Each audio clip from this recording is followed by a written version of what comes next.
روزہ اللہ تعالیٰ کا احسان کہ اس کی برکتیں ہمیں نصیب فرمائیں۔ اللہ پاک اس ماہ مقدس کے احترام کی توفیق نصیب فرمائے۔ 19ویں روزے کی صبح کو ہم 19ویں پارے قرآن مقدس کے 19ویں پارے کی تفسیر کے خلاصے کا بیان سننے جا رہے ہیں۔ اس پارے کے 3 حصے ہوں گے۔ سب سے پہلا حصہ سورہ فرقان کا بقیہ جز ہوگا۔ دوسرے حصے میں سورہ شعراء مکمل اللہ پاک نے رکھی ہے۔ تیسرے حصے میں سورہ نمل کا ابتدائی حصہ ہے۔ اور سورہ فرقان کے اندر 4 موضوع اللہ پاک نے مین بیان فرمائے۔ سب سے پہلے قیامت کا ذکر فرمایا۔ قیامت کے ذکر کے بعد اللہ پاک نے اپنی توحید کے دلائل مزید بیان فرمائے۔ پھر رسالت کا ذکر فرمایا اور اللہ پاک نے اپنے خاص بندوں کی نشانیاں بھی بیان فرمائیں، صفات بیان فرمائیں۔ سب سے پہلے اللہ پاک نے اپنے کلام مجید برہان رشید کے اندر اللہ پاک نے قیامت کا ذکر فرمایا اور کافروں کی باتوں کا ذکر فرمایا کہ کافر یہ نہیں یقین رکھتے کہ اللہ پاک کے حضور ہم نے حاضر ہونا ہے۔ وہ یہ کہتے ہیں کہ جناب ہم قرآن مقدس کو مان لیں گے، لیکن ہم آپ کو کیوں مانیں؟ ہم اس وقت تک نہیں مانیں گے اگر ہمارے پاس فرشتے نہ آئے یا رب کو ہم نے نہ دیکھا۔ سرکشی کر لی انہی باتوں کے اوپر۔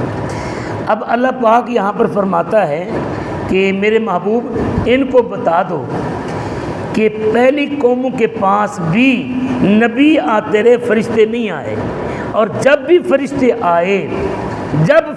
آئے ان کے لیے خیر نہیں لے کر آئے بلکہ ان کے لیے عذاب لے کر آئے۔ اگر عقل مند ہو تو پہلی قوموں سے سبق سیکھو اور فرشتوں کا آنا نہ مانگو۔ کہ دیکھو قوم لوط کے پاس فرشتے آئے، عذاب لے کر آئے۔ قوم سمود والوں نے یہی تقاضا کیا، ان کے لیے عذاب لے کر آئے۔ جس قوم کے پاس فرشتے آئے تو عذاب لے کر آئے۔ اب یہاں پر بھی امت محمدیہ کے پاس فرشتہ جب آتا ہے تو کیا لے کر آتا ہے؟ موت لے کر آتا ہے۔ کیا لے کر آتا ہے؟ موت لے کر آتا ہے۔ تو اب عقل مند فرشتے کا آنا نہیں مانگتا بلکہ کیا مانگتا ہے؟ ہمیں رحمت للعالمین کا دیدار نصیب ہو جائے۔ ہمیں رحمت للعالمین صلی اللہ علیہ وسلم کا کیا نصیب ہو جائے؟ دیدار نصیب ہو جائے۔ اب اس کے بعد اللہ رب العزت نے یہاں اس حصے میں یہ بھی بیان فرمایا کہ کافر جتنا بھی عمل کر لے قیامت والے دن اس کے اعمال برباد ہوں گے۔ وہ جتنا بڑا سخی ہو جائے، جتنے بڑے خیراتی ادارے چلائے، جتنی بڑی ہسپتالیں چلائے، ان کے سب کے اعمال بیکار ہوں گے۔ اگر اپنے اعمال کو مقبول بنانا ہے تو میرے مصطفیٰ کی غلامی کر لو اور اللہ کے اوپر ایمان لے آؤ۔ اب اس کے بعد اللہ رب العزت نے یہ بھی فرمایا کہ قیامت والے دن برے دوستوں کی وجہ سے کافر پچھتائیں گے۔ کیا کہیں گے؟ یا لیتنی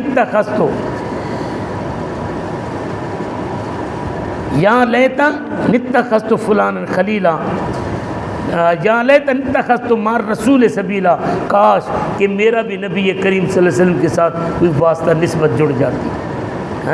اور یہ بھی کہیں گے کہ کاش کہ میں فلاں کو دوست نہ بناتا۔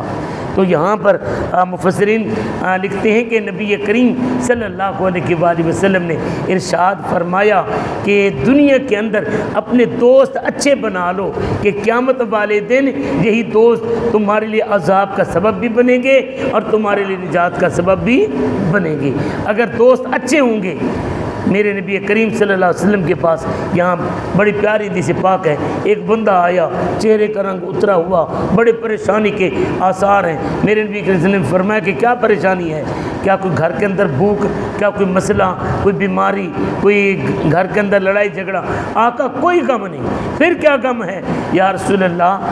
غم فقط اتنا ہے کہ قیامت والے دن جب جنت میں جائیں گے، جب جنت میں جائیں گے تو آپ تو نبیوں کے سردار، رسولوں کے سردار، آپ کے رتبے بالا و اعلیٰ، آقا یہاں پر آپ کا دیدار نہیں ہوتا، بسترے چھوڑ کر آپ کے پاس آ جاتے ہیں، بھوک لگی ہوتی ہے آپ کو دیکھتے بھوک مٹ جاتی ہے، پیاس لگی ہوتی ہے آپ کو دیکھتے پیاس مٹ جاتی ہے، آقا غم کافور ہو جاتے ہیں۔ اگر جنت میں آپ کا دیدار نصیب نہ ہوا تو گزارا کیسے ہوگا؟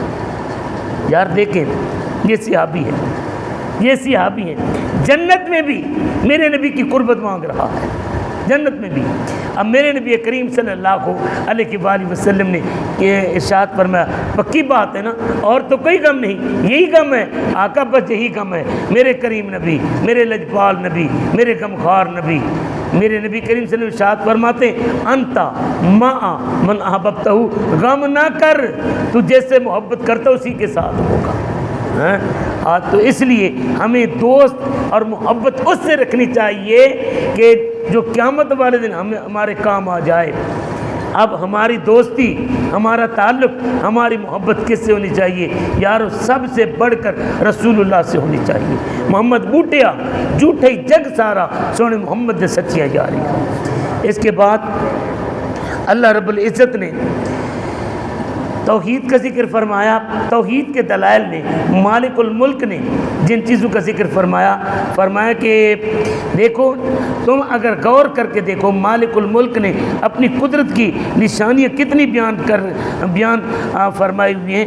مالک الملک نے آیت نمبر 45 کے اندر، آیت نمبر 44 کے اندر، 45 کے اندر مالک الملک نے فرمایا کہ اللہ پاک نے دن میں سایہ کیا۔ اب صبح ہو رہی ہے، سورج نکلنے سے پہلے اندھیرا بھی نہیں ہوگا، دھوپ بھی نہیں ہوگی، سایہ ہوگا۔ یہ اللہ کی قدرت کی نشانی ہے۔ پھر اس کے بعد اللہ پاک نے سورج کو اپنی دلیل قرار دیا۔ اللہ پاک نے رات کو لباس بنایا کہ رات کے اندر بندہ کتنے بندے اپنا عیب کر جاتے ہیں، لیکن اللہ پاک رات کے صدقے پردے رکھتا ہے۔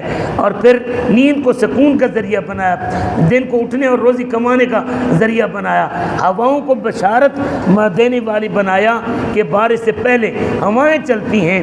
اللہ پاک نے بارش کو رحمت قرار دیا ہے، اس لیے ہوائیں یہ اس رحمت سے پہلے آتی ہیں۔ اللہ پاک نے پانی کو طہور پاک کرنے والا بنایا کہ انسان کا جسم ناپاک ہوتا ہے، پانی کے ذریعے انسان اپنے بدن کو پاک کرتا ہے۔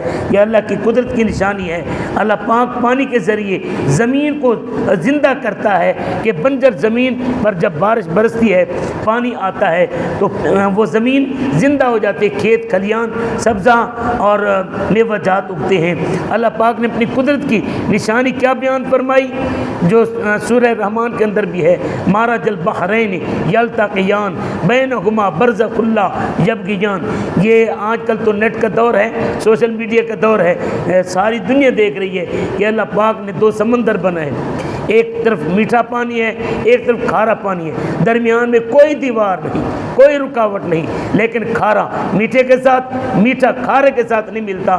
اللہ پاک نے فرمایا مارج البحرین، ان دونوں سمندروں کے درمیان اللہ پاک کی قدرت کا ایک پردہ ہے کہ کھارا میٹھے میں نہیں ملتا۔ یہاں پر ہم ایسا نہیں کر سکتے، لیکن وہاں پر اللہ پاک نے اپنی قدرت سے کیا ہوا ہے۔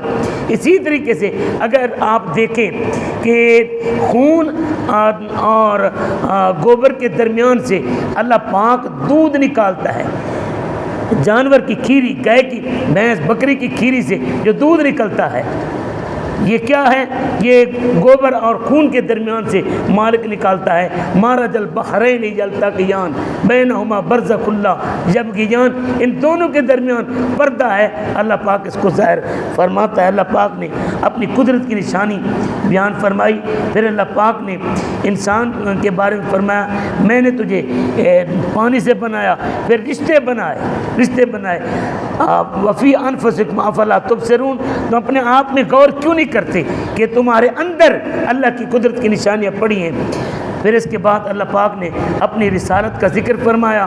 مالک الملک نے آیت نمبر 56 کے اندر اپنے محبوب پاک صلی اللہ علیہ وسلم کو فرمایا وما ارسلناک الا مبشرا ونذیرا، کہ نبی کا کام کیا ہے؟ صلی اللہ علیہ وسلم، مل کر کہہ دو صلی اللہ علیہ وسلم۔ نبی ہوتا ہے بشارت دینے والا، اپنے عاشقوں کو، اپنے ماننے والوں کو، اپنے مومنوں کو نبی بشارت دینے والا ہوتا ہے، لیکن عاصی بدکار کافروں کو ڈر سنانے والا ہوتا ہے۔ یہ رسالت کا کام ہے۔ پھر اس کے بعد اللہ پاک نے اپنے بندوں کی نشانیاں آیت نمبر 63 کے اندر بیان فرمائیں۔ آیت نمبر 63 سے آگے بھی اس میں ہیں کیا نشانی ہیں؟ اللہ کے بندے وعباد الرحمن الذین یمشون علی الارض اونا، اللہ کے بندے زمین پر عاجزی سے چلتے ہیں، عاجزی سے چلتے ہیں۔ وَإِذَا خَاطَبَهُمُ الْجَاهِلُونَ قَالُوا سَلَامًا، اور جاہلوں کے ساتھ باس مباحثہ اور لڑائی تکرار نہیں کرتے۔ اور ہمارے ہاں روٹین کیا ہے؟ جتنے جاہل اکٹھے ہوتے ہیں اڈے کھڈے پر، اور یہ تاش کے اڈوں پر بیٹھ کر کس چیز کی بات کرتے ہیں؟ یہ سیاست کی باتیں تو چلتی چلتی ہیں نا۔ دکھ بری بات یہ ہے کہ وہ نمازوں کا تبصرہ، دین کا تبصرہ، نبی کے نور بشر ہونے کا تبصرہ بھی ان اڈے کھڈے کے مقام پر بیٹھ کر یہ کرتے ہیں، جوے کے مقام پر، ہوٹلوں کے اوپر بیٹھ کر کرتے ہیں۔ لیکن جو اللہ کا بندہ ہے کہتا ہے قالوا سلاما، بابا تھوڑا ساڈا کم نہیں ہے، بابا تسی ڈاڈے ہو، تسی ڈاڈے ہو، یہ کہہ کر وہ اللہ والے جان چھڑا جاتے ہیں۔ اللہ والوں کی نشانی کیا ہے؟ یبیتون لربہم سجدا وقیاما، اللہ والے رات کو کھڑے ہو کر رب کی عبادت کرتے ہیں۔ رات کو بیتے بے دردانو نیند پیاری آوے، درد مندانو یاد سجن دی ستیاں آن جگاوے، یہ اللہ والوں کی نشانی ہے۔ جہنم سے پناہ مانگنا یہ مومن کی نشانی ہے، اللہ والے کی نشانی ہے۔ اور فضول خرچی کرنا یہ مومن کی نشانی نہیں، بلکہ حد اعتدال میں رہ کر۔ ہمارے ہاں تو یہ ہے اگر بیٹے کی سالگرہ ہو تو اڑا دو، بیٹے کی شادی ہو اڑا دو، بیٹے کی شادی ہو اڑا دو، لیکن اللہ کے راستے میں دیتے ہوئے ہمیں سانپ لڑتا ہے۔ مسجد میں آتے ہیں 10 روپے لے کر آتے ہیں، پھر وہ دیکھتے ہیں مولوی صاحب ویکتے پہن کے کوئی نہ، مولوی صاحب نے ویک کے جھولے ہاتھ اند کر کے پانا ہوتا، اور وہ بھی 10 روپے تو زیادہ نہیں۔ اب یہ 10 روپے تو بچہ بھی نہیں لیتا۔ 8ویں دن آتے ہوئے اللہ کی بارگاہ میں اگر ہم کچھ زیادہ لے کر آئیں گے تو کیا رزق میں کمی تو نہیں آ جائے گی؟ لیکن یہاں پر ہوٹل پر جائیں 100 روپیہ بھی تھوڑا لگتا ہے، اللہ کے گھر میں آتے ہوئے 10 روپے بھی زیادہ ہوتے ہیں، اور وہ بھی دکھا کر دائیں بائیں والے کو دکھا کر ہم ڈالتے ہیں۔ مومن کی نشانی یہ ہے کہ وہ حد اعتدال میں رہ کر خرچ کرتا ہے۔ اللہ والے کی نشانی یہ ہے کہ وہ شرک نہیں کرتا، کسی داتا کو، کسی خواجہ کو، کسی بابا کو، کسی نبی کو، کسی ولی کو، کسی بت کو، کسی چاند اور تارے کو اپنا معبود نہیں مانتا۔ اور اللہ والے کی نشانی یہ ہے کہ ولا یقتلون النفس التي حرم اللہ الا بالحق، وہ ناحق قتل بھی نہیں کرتا، نہ قتل کرنے میں وہ معاونت کرتا ہے، بدکاری سے پرہیز کرتا ہے، جھوٹی گواہی نہیں دیتا، اور بری مجلس سے پرہیز کرتا ہے، اللہ کی کتاب سے پیار کرتا ہے، بیوی بچوں کی نیکی کے لیے دعا کرتا ہے۔ یہ اللہ والوں کی 12 نشانیاں 12ویں والے کے صدقے اللہ پاک نے اپنی صورت کے اندر بیان فرمائیں، سورۃ فرقان کے اندر۔ پھر اس کے بعد سورہ شورا کا ذکر آتا ہے۔ سورہ شورا میں اللہ پاک نے 8 انبیاء کا ذکر فرمایا۔ سب سے پہلے موسیٰ علیہ السلام کا ذکر کیا، حضرت ابراہیم علیہ السلام کا ذکر کیا، حضرت نوح علیہ السلام کا ذکر کیا، حضرت سیدنا ہود علیہ السلام کا ذکر کیا، حضرت صالح علیہ السلام، لوط علیہ السلام کا ذکر کیا، اور حضرت شعیب علیہ السلام کا سورہ شورا کے اندر اللہ پاک نے ذکر فرمایا۔ پھر اس کے بعد اللہ پاک نے قرآن پاک کی حقانیت کی چند دلیلیں دی۔ اللہ پاک نے فرمایا دیکھو قرآن میں نے اتارا، قرآن اتارا، بھیجنے والا کون؟ اللہ، لانے والا کون؟ جبریل امین۔ اترا کس پر؟ سینہ مصطفیٰ صلی اللہ علیہ وسلم کے اوپر۔ کس زبان میں اترا؟ عربی زبان میں۔ اور پھر یہاں پر آخری دلیل جو دی فرمایا کہ میرے نبی کے اوپر اترنے والے قرآن کی حقانیت کی دلیل یہ ہے، حقانیت کی دلیل یہ ہے کہ میرے محبوب کو علماء بنی اسرائیل اچھی طرح جانتے ہیں۔ پہلے سپارے میں آتا ہے یعرفونہ کما یعرفون ابناءہم، میرے نبی کو یوں جانتے ہیں جیسے ماں باپ اپنے بچے کو جانتے ہیں۔ اب دیکھیں کس طرح میرے نبی کریم صلی اللہ علیہ وسلم اپنے کاشانہ اقدس سے باہر تشریف لائے، دیکھا ایک لونڈی نکرانی سر پر بوجھ اٹھایا ہوا ہے اور کھڑی رو رہی ہے۔ میرے پاک نبی صلی اللہ علیہ وآلہ وسلم نے پوچھا بیٹی کس لیے رو رہی ہے؟ تو کہنے لگی کہ میں اس لیے رو رہی ہوں کہ میں ایک یہودی کی ملازمہ ہوں اور وہ یہودی ظالم بڑا ہے، اس نے مجھے سودا لینے کے لیے بھیجا تھا، دکان پر بھیڑ زیادہ تھی تو مجھے سودا لیتے ہوئے ہو گئی دیر، اب ڈر رہی ہوں کہ جب جاؤں گی تو مجھے مارے گا۔ میرے نبی نے فرمایا بیٹی گھبرا نہیں، بے وارثوں کا وارث میں محمد موجود صلی اللہ علیہ وسلم۔ میرے نبی کریم صلی اللہ علیہ وسلم نے اس نکرانی کا بوجھ اپنے کندھے پر رکھا اور کہا کہ چل اپنے گھر کی طرف، مالک کے گھر کی طرف۔ جب گھر کے قریب گئی نا تو کہنے لگی آقا یہاں تک تو میں آپ کو لائی، لیکن آگے اگر پہلے یہودی نکلا ہے مجھے دیکھ لیا تو اس نے پکڑ کر مارنا شروع کر دینا ہے۔ میرے نبی نے فرمایا جہاں کسی کو ڈر ہو میرے پیچھے چھپ جائے۔ تو ہم تو قیامت والے دن بھی نبی کے پیچھے چھپے ہوں گے۔ ڈھونڈا ہی کریں داور معاشر کی سپاہی، ڈھونڈا ہی کریں داور معاشر کی سپاہی، وہ کس کو ملے یا رسول اللہ جو تیرے دامن میں چھپا ہو۔ حضور صلی اللہ علیہ وسلم آئے، یہودی کا دروازہ بجایا، یہودی باہر آیا، دیکھا کہ بوجھ کندھے پر ہے اور سامنے کھڑے ہیں ودھا کے مکھڑے والے، چاند کے چہرے والے، چاند سے تشبیہ دینا یہ بھی کوئی انصاف ہے؟ چاند کے رخ پہ چھائیاں، مدنی کا چہرہ صاف ہے۔ میرے نبی کریم صلی اللہ علیہ وسلم کے وشمس کے مکھڑے کو دیکھ کر کہنے لگے کہ کیسے آنا ہوا؟ میرے نبی نے فرمایا یار تو نے اپنی نکرانی اپنی لونڈی کو سودا لینے کے لیے بھیجا تھا، اسے دیر ہو گئی یار، بھیڑ وہاں پر زیادہ تھی، وہ ڈر رہی تھی، میں اس کی سفارش کرنے کے لیے چلا آیا کہ تو اسے یار معاف کر دے میرے کہنے پر۔ اس نے کہا کیا نام ہے؟ کیا نام ہے؟ آپ نے فرمایا محمد۔ کس کے بیٹے ہو؟ عبداللہ کے، کہہ دو صلی اللہ علیہ وسلم۔ اب وہ کہتا ہے رک جاؤ، اندر گیا تورات لے کر آیا، ادھر تورات کے ورقے پلٹتا ہے، ادھر چہرہ مصطفیٰ کو دیکھتا ہے، ادھر تورات کے ورقے پلٹتا ہے، ادھر واللیل کی زلفوں کو دیکھتا ہے، ادھر تورات کے ورقے پلٹتا ہے، ادھر وشمس کے مکھڑے کو دیکھتا ہے، میرے نبی کی گفتگو سنتا ہے۔ میرے نبی کریم صلی اللہ علیہ وسلم سے پوچھتا ہے کس خاندان سے ہو، کس قبیلے سے ہو، کہاں سے آئے ہو؟ جس وقت اس نے یہ سارا پوچھا نا تو کہتا ہے پھر مجھے بھی کلمہ پڑھا دو۔ یہ کیا ہے؟ یعرفونہ کما یعرفونہ ابناءہم، یہ معجزہ میرے نبی کا اللہ پاک نے قرآن مقدس میں بیان فرمایا کہ یہ علماء جانتے ہیں۔ پھر اس کے بعد اللہ پاک نے شعراء کے اندر، سورہ شعراء کے اندر شاعروں کی مذمت فرمائی جو گندے گانے لکھتے ہیں، جو گندے کلام لکھتے ہیں، جو گندی غزلیں لکھتے ہیں، ان کے اللہ پاک نے فرمایا یتبعہم الغاوون، ان شاعروں کے پیچھے گمراہ لوگ چلتے ہیں۔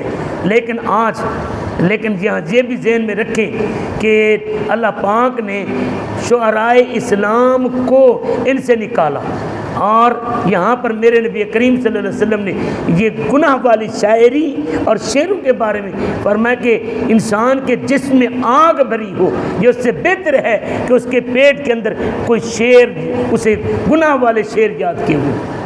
ہمیں گانے تو آتے ہیں لیکن نبی کی نعت نہیں آتی، ہمیں گانے تو آتے ہیں اللہ کی حمد نہیں آتی۔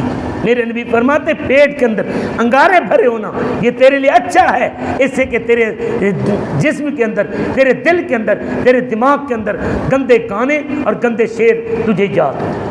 لیکن اگر نبی کی نعت، اللہ کی حمد کے اشعار ہوں تو میرے نبی خود سنا کرتے تھے، بلکہ میرے نبی کی سنت یہ ہے، میرے نبی کریم صلی اللہ علیہ وآلہ وسلم نے جناب سیدنا حسان ابن ثابت کو بلایا، ممبر پر بٹھایا، فرمایا کہ ایسے کر میرے دشمنوں کا جواب دے، جناب سیدنا حسان بن ثابت ممبر کے اوپر بیٹھ کر میرے نبی کی تعریف کرتے ہیں اور کافروں کو ان کی زبان میں جواب دیتے ہیں۔ اللہ پاک کے حبیب دعا فرماتے ہیں اللہم ایدہ بروح القدس، اے اللہ جبریل کو بھیج کر میرے حسان کی تائید فرما۔ اور پھر حسان جب کہتے ہیں نا وَأَحْسَنُ مِنْكَ لَمْ تَرَ قَطُّ عَيْنِي وَأَجْمَلُ مِنْكَ لَمْ تَلِدِ النِّسَاءُ خُلِقْتَ مُبَرَّأً مِنْ كُلِّ عَيْبٍ كَأَنَّكَ قَدْ خُلِقْتَ كَمَا تَشَاءُ۔ میرے نبی کی رحمت موج میں آتی ہے اپنے نعتیہ اشعار سن کر، موج میں آتی ہے۔ میرے پاک نبی صلی اللہ علیہ وآلہ وسلم اٹھتے ہیں اور اپنی مزمل والی چادر اتار کر حسان بن ثابت کو تحفے میں دے دیتے ہیں۔ تو یہ میرے نبی کریم صلی اللہ علیہ وسلم کی نعت کے اشعار، حمد کے اشعار سننا مسجد میں بھی جائز ہے، باہر بھی جائز ہے، اور اشعار گناہ والے گھر میں سننا، مسجد میں سننا، بازار میں سننا، ہر جگہ حرام ہے۔ لیکن یہ بھی ذہن میں رکھنا میں نعت خوانی کا قائل ہوں، لیکن اللہ رسول کے واسطے، اللہ رسول کے واسطے ان جو یہ بیوٹی پارلر کی پیداوار نعت خوان ہیں ان سے اپنے آپ کو بچاؤ، ان سے اپنے آپ کو بچاؤ۔ یہ غلط کلام پڑھتے ہیں اور کفریہ کلام پڑھتے ہیں، کفریہ کلام پڑھتے ہیں۔ یہاں پر کیا ہے کہ جناب وہ کہتے ہیں کہ میں جناب تیری دوزخ مول نہ ورسوں، تیری جنت مول نہ ورسوں، تیری دوزخ مول نہ سرسوں۔ اللہ پاک کے حبیب نبی کریم صلی اللہ علیہ وسلم جہنم سے پناہ مانگتے ہیں، جنت کی دعا مانگتے ہیں، صحابہ جنت کی دعا مانگتے ہیں، اور یہ لعنتی کہتا ہے کہ جناب تیری جنت مول نہ ورسوں، تیری دوزخ مول نہ سرسوں۔ یہ خدا کو چیلنج کیا جا رہا ہے۔ یہ کفر اس سے بڑھ کر اور کیا ہوگا؟ میں اپنے پیسے لگاتے لاکھوں روپیہ ایک رات کے اندر ایک محفل نعت میں لٹا دیا جاتا ہے۔ پہلے تو کسی عالم دین کو جس نے قرآن کا پیغام سنانا ہو وہ نہیں بلایا جاتا، اگر بلایا جائے اسے بٹھائے رکھیں گے۔ جب سارے سو گئے، مجمع سارا چلا گیا، 10 سے 15 منٹ ایک خطیب کو بلائیں گے۔ وہ بھی کس خطیب کو بلاتے ہیں؟ بڑے دکھ کی بات یہ ہے اس خطیب کو بلائیں گے جو آنے سے پہلے 40,000 روپیہ کہتا ہے میرے اکاؤنٹ میں بھیج دو۔ میں نے صبح ہی مطالعہ کیا قرآن پاک کا، میں نے 7 انبیاء کا ذکر پڑھا قرآن پاک کے اندر۔ وہ یہ کہتے ہیں کہ لا اسألکم علیہ اجرا، ہم نے تبلیغ کی، ہم نے تورات پڑھائی، انجیل پڑھائی، اللہ کے دین کا ہم نے کام کیا، اس کا صلہ تم سے نہیں مانگتے، صلہ اس کا ہم اللہ سے مانگتے ہیں۔ ان اجر الا علی اللہ، میرا معاوضہ میرا رب مجھے دینے والا ہے۔ اب حضرات اس وقار اس کے بعد سورہ نمل کے اندر اللہ پاک نے 5 انبیاء کرام کا ذکر فرمایا۔ جناب سیدنا موسیٰ علیہ السلام کا ذکر آیت نمبر 7 سے لے کر 14 تک فرمایا۔ حضرت داؤد علیہ السلام کا ذکر آیت نمبر 15 کے اندر فرمایا۔ حضرت سلیمان علیہ السلام کا ذکر بھی اللہ پاک نے آیت 15 سے شروع کیا، لیکن اس میں 3 واقعے حضرت سلیمان علیہ السلام کے میں آپ کے سامنے مختصراً رکھنا چاہتا ہوں، ذرا سنیے گا۔ حضرت سلیمان علیہ السلام کا تخت جس طرح میں نے بتایا ہوا لے کر چلتی تھی، حضرت سلیمان علیہ السلام کا تخت آ رہا ہے۔ آتے ہوئے تخت کو دیکھ کر 3 میل کے فاصلے سے چونٹی اپنی چونٹی کو کہتی ہے یا ایتھا النمل ادخلوا مساکنکم، او چونٹیو اپنے بلوں میں گھس جاؤ۔ یار ایک چونٹی 3 میل کے فاصلے کے سے نبی کو دیکھ لیتی ہے، نبی کو دیکھ لیتی ہے، چونٹی کے اندر یہ کمال ہے، تو ذرا بتاؤ اللہ کے نبی میں کوئی کمال نہیں ہوگا؟ کوئی کمال نہیں ہوگا۔ اب کمال بھی نبی کا یہاں اللہ پاک نے یہ بیان فرمایا، اور یہاں یہ بھی ہے کہ وہ چونٹی بھی لنگڑی تھی، ملکہ تھی چونٹی کی۔ اب یہاں مفسرین کرام لکھتے ہیں کہ جناب سیدنا سلیمان علیہ السلام جب وہاں پر آئے اپنا تخت اتارا، اور 3 میل کے فاصلے پر سلیمان علیہ السلام نے اس چونٹی کی آواز کو سنا، فتبسم ضاحکا، سلیمان علیہ السلام مسکرائے کہ یہ چونٹی کا عقیدہ ہے کہ نبی کو پتہ نہیں، نبی کو پتہ نہیں۔ بہرحال جناب سیدنا سلیمان علیہ السلام آئے، اور یہاں پر علامہ اسماعیل حقی رحمۃ اللہ علیہ فرماتے ہیں کہ چونٹی، اس چونٹی کو آپ نے اٹھا کر ہاتھ پر رکھا، اور ہاتھ پر رکھ کر اس چونٹی سے پیار کیا، چونٹی سے پیار کیا۔ اب یہاں پر یہ اگر چونٹی تو ایک جیسی لاکھوں چونٹی ہوتی ہیں، اگر سلیمان علیہ السلام کا ذکر ایک چونٹی کرے، سلیمان علیہ السلام اسے پہچان لیتے ہیں، تو میرے نبی پاک کے امتی تو اپنے نبی کا ذکر کر، انشاءاللہ قیامت والے دن میرے نبی بھی تجھے پہچان لیں۔ اس لیے میں کہتا ہوں ذکر نبی دا کر دیا رہنا چنگا لگتا ہے، ایس بہانے رل مل بہنا چنگا لگتا ہے۔ ذکر نبی دا، ذکر تیرے یار دا، مولا کریں دا رہ بنیا، تو بھی راضی میں بھی اپنا ہاں ٹھریں دا رہ بنیا، تیرا میرا ایک جو ہے محبوب کامل ای کروں تو عرشہ اتے نہ گنے، میں ایک چمیندہ رہ بنیا۔ یہاں پر پھر اس کے بعد دوسرے ذکر فرمایا ہد ہد اور ملکہ بلقیس کا۔ ہد اللہ پاک نے حضرت سلیمان علیہ السلام کی تابع جانور پرندے چرندے سارے کیے تھے ایک دن، اور روزانہ جب دربار لگاتے سارے حاضر ہوتے۔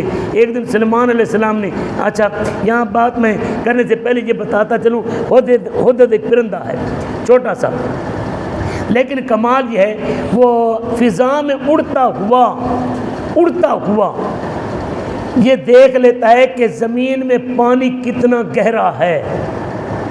پرندہ وہ دیکھ لیتا ہے، اڑتا فضا میں ہے، نگاہ زمین پر ہے، اب وہ بتا دیتا ہے پانی کتنا گہرا ہے۔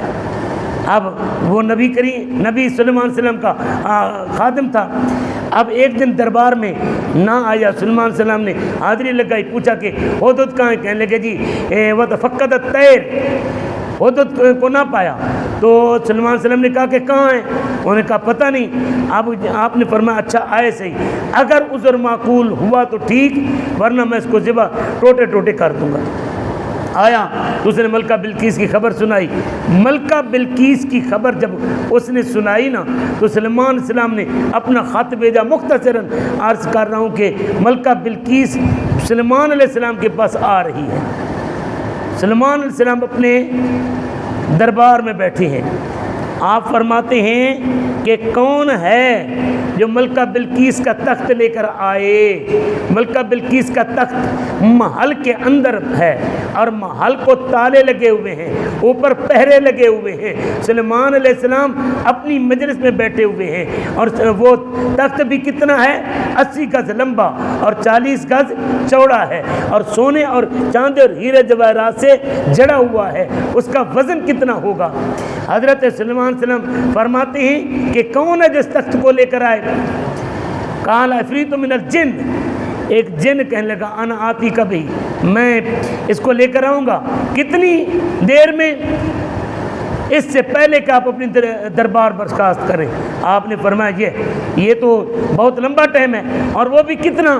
آپ صبح دربار لگاتے تھے ظہر تک، یہ سینکڑوں میلوں کا سفر ہے، لیکن سلیمان علیہ السلام فرماتے ہیں یہ تو بہت دیر ہے، بہت دیر لگ جائے گی۔ کون ہے جو یہ لے کر آئے؟ قال الذی عنده علم من الکتاب، اب وہ بندہ بولا جس کے پاس اللہ کی کتاب کا علم تھا۔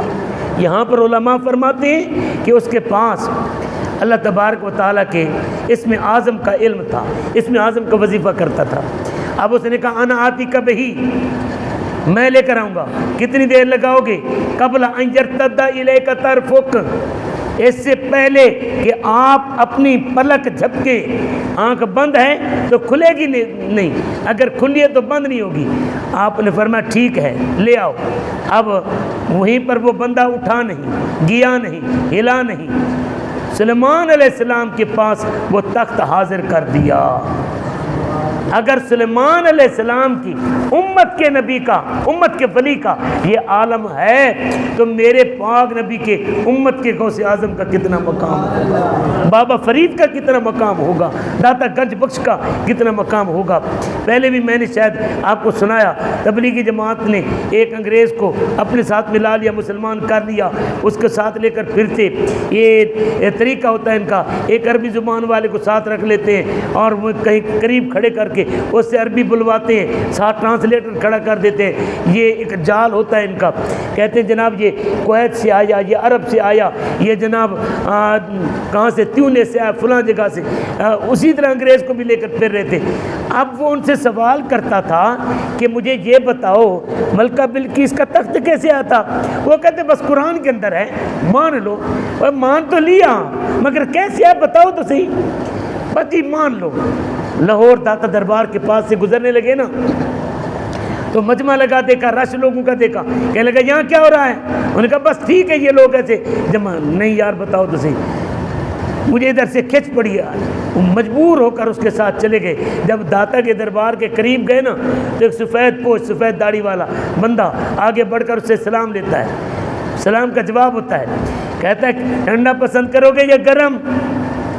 اس نے کہا جی میں تو گرم پسند کروں گا۔ انگریز نے کہا، اس نے یوں ہاتھ بڑھایا، اس نے یوں ہاتھ بڑھایا، ہاتھ اٹھا کر یوں سامنے کیا تو چائے کی پیالی ہاتھ میں، بندے نے چائے کی پیالی دیکھی، بے ہوش ہو گیا، بے ہوش ہو گیا۔ جب ہوش آیا تو ساتھی نے پوچھا تجھے کیا ہوا؟ کہنے لگے میرے سوال کا جواب آ گیا۔ وہ کیا سوال کا جواب ہے؟ سوال کا جواب یہ ہے میں تم سے پوچھتا تھا کہ ملکہ بلقیس کا تخت کیسے آیا، تم کہتے تھے بس کہانی ہے، قرآن کے اندر ہے۔ اس بابے نے ڈھونڈا بابے کو جس نے مجھے یہ پیالی دی ہے، کہاں ہے یہ پیالی؟ میرے گھر انگلینڈ کے اندر تھی۔ یہ انگلینڈ سے اگر اللہ کا نبی ملکہ بلقیس، اللہ کے نبی سلیمان علیہ السلام کا امتی ولی ملکہ بلقیس کا تخت پیش کر سکتا ہے تو داتے نے بھی انگلینڈ سے میرے گھر سے پیالی اٹھا کر مجھے لا کر دکھا دی ہے۔ تو یہاں پر اللہ پاک نے اپنے کلام مجید میں آصف بن برکیہ کا ذکر فرمایا، اور پھر اس کے بعد اللہ پاک نے صالح علیہ السلام اور لوط علیہ السلام کا اپنے کلام مجید میں ذکر فرمایا۔ دعا کریں اللہ پاک ہمیں قرآن پاک کا